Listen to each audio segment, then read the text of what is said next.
It's undeniable. The age in which we live is in large part characterized by the Internet of Things. Thanks to Fitbits, smartwatches, and smartphones, we can be, and most of us are, connected at all hours of the day. To our work, to our friends, families, random people we went to high school with, everyone.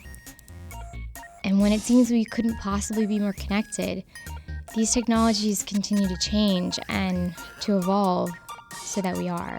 This is a little strange. This is strange for an online producer who makes content specifically for online to suggest that maybe we're spending too much time on the internet. What are you doing? Commenting on this picture Where are you commenting? on his Facebook. It certainly does no wonders for job security. And what's probably worse is that the real motivation behind making this video has less to do with any real data and more to do with my own curiosity and desire to understand what I think is a growing dependence on my phone. And I don't think I'm alone. It seems that everyone around me is equal or if not more attached to their devices. For pedestrians, they might be distracted, have a hard time just sitting alone with their thoughts, and they might walk into a stop sign, or they might be in danger of walking into someone else or into traffic. We see this also with driving. We know distractions can be dangerous. We know that more than 3,000 people in 2014 died in car accidents involving distracting driving, and another 431,000 were injured in car accidents involving distracted driving. It's almost surprising that those figures aren't higher, considering that every single day, Americans altogether check their phones 9 billion times. So as these technologies become ever more entrenched in our lives, I guess the question is, can we moderate our use, or must we opt out completely? The first person I consulted was Cal Newport, the author of the New York Times article, "Quit Social Media, Your Career May Depend on It." It's an interesting idea, especially for someone like me who works largely through the channels of social media. Important things to know about Cal: he's a computer science professor, a millennial like me, and quite remarkably, never a user of social media. Yeah, these technologies, especially those that are developed by the really large companies that have the resources to do this type of engineering, so like Twitter and Facebook, these technologies are engineered to be addictive because that's how the attention economy works. The more time you spend looking at your Twitter feed or looking at your Facebook wall, the more those companies can monetize the cognitive landscape between your ears. It's that doing actual hard thinking, the actual hard thinking it takes to learn a new skill, the actual hard thinking it takes to apply that skill at a high level. This is, by definition, a boring activity in the sense that there's not a lot of novelty. So that type of addiction that a lot of people are forming can have this big negative impact on their professional development and their professional success. So basically, we're being exploited by these big tech companies through our use of all these apps and devices, which ultimately discourage hard thinking and learning. It's a pretty bleak prospect, but to what extent, if any, is this really a problem?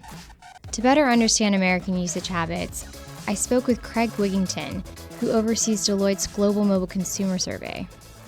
We found this year that Americans in the aggregate check their cell phone or mobile device over 9 billion times a day. Over 9 billion times a day. This time, which is interesting, the younger generation that we have in our survey, which is 18 to 24, was not the highest usage generation. It was actually the next one up, the 25 to 34-year-olds. So these guys, mid-20 to early 30-somethings. You know about the 30-something game. Not these guys, teens to early 20-somethings. The most unusual finding was a question we asked about, do you check your device in the middle of the night? And the response was a lot higher than I expected. 50%, almost 50% of all consumers check their phone in the middle of the night. And in the 25 to 34-year-old category, it's more than 70% check their device in the middle of the night. So according to the Deloitte survey, my generation is the worst offender. Does all this usage come at a cost? One of the things we're seeing both clinically as well as research is these technologies are changing the way we deal with our emotion. researchers are actually starting to look at fear of missing out, FOMO. One of the things that happens is what we call envy-inducing experiences. You're on social media, you see something from someone else, it makes you feel envious, like they are having a better experience or living a life or doing something that you wish you could do. Active social media use is actually related to positive outcomes.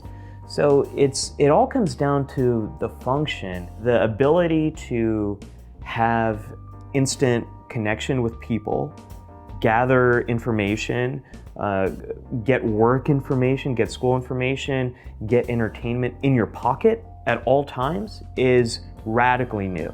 We've never had anything like that before. It is a grand experiment that we're running. Okay, so you might not be too surprised to learn that these apps and devices can influence the way that we feel. But how else might they affect our minds? Could they, for instance, make us smarter? So the two main areas where we have seen the positive effects, one is called the Flynn Effect. And Flynn is a scientist who noticed that over the last 100 years, where we have had consistent IQ tests, the average IQ of the population at large has been improving, has been increasing every 10 years. The other area of evidence is as people get older, in our 50s, 60s, some things in cognition, in memory, attention tend to decline, both in the US and in the UK. The evidence shows that people who are 50 or 60 or 70 or 80 today, cognitively are much more higher level. So the starting point is called neuroplasticity, how flexible our brains are through life. So if that is true, and now we know it is true at any age, that presents many opportunities and many challenges. We can use technology to be more mindful, to be more alert, to have more interesting communications with new people, to learn new languages, or we can use it to be passive, to be angry, to just watch television 6 hours every day. Our brains are going to evolve in very, very different ways, physically and functionally. In that last interview, Alvaro compared all these advances in new technology to the advent of the automobile. And when you think about it, when cars were first introduced, they were arguably equally transformative. He also noted that safety features like seatbelts and airbags, they came slowly, as did the rules of the road.